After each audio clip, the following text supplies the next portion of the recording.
ভয়াবহ বন্যায় ক্ষতিগ্রস্ত মানুষের সহায়তায় ঢাকা বিশ্ববিদ্যালয়ের টিএসসিতে গণত্রাণ সংগ্রহ করছে বৈষম্য বিরোধী ছাত্র আন্দোলনকারীরা। শুকনো খাবার ও অন্যান্য জরুরি জিনিস সংগ্রহ করে বন্যা কবলিত এলাকায় রেস্কিউ টিম ও ৪ বাহিনীর সহায়তায় পাঠানো হচ্ছে।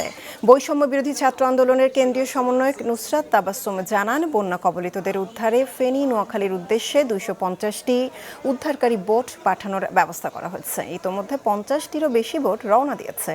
আরেক কেন্দ্রীয় সমন্বয়ক হাসনাত আব্দুল্লাহ জানিয়েছেন, ঐক্যবদ্ধভাবে এই দুর্যোগ মোকাবেলা করা হবে।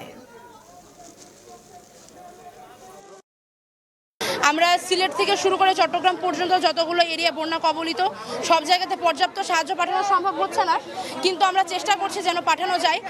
সাধারণ মানুষ যারা রয়েছেন, যারা যেতে চাচ্ছেন, আপনাদের বলবো আপনারা একটু প্রস্তুতি নিয়ে তারপরে যাবেন যদি যেতেই হয়, কারণ ফেনীর অবস্থা খুবই খারাপ।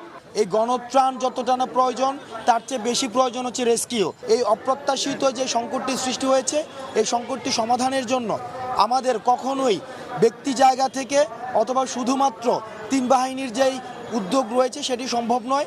আমাদের সমন্বিত, যেটাকে আমরা জয়েন্ট কোলাবোরেটিভ ভেঞ্চার বলি, অর্থাৎ সবার একত্রে আমাদের এই রেস্কিউ কার্যক্রমে অংশগ্রহণ করতে হবে।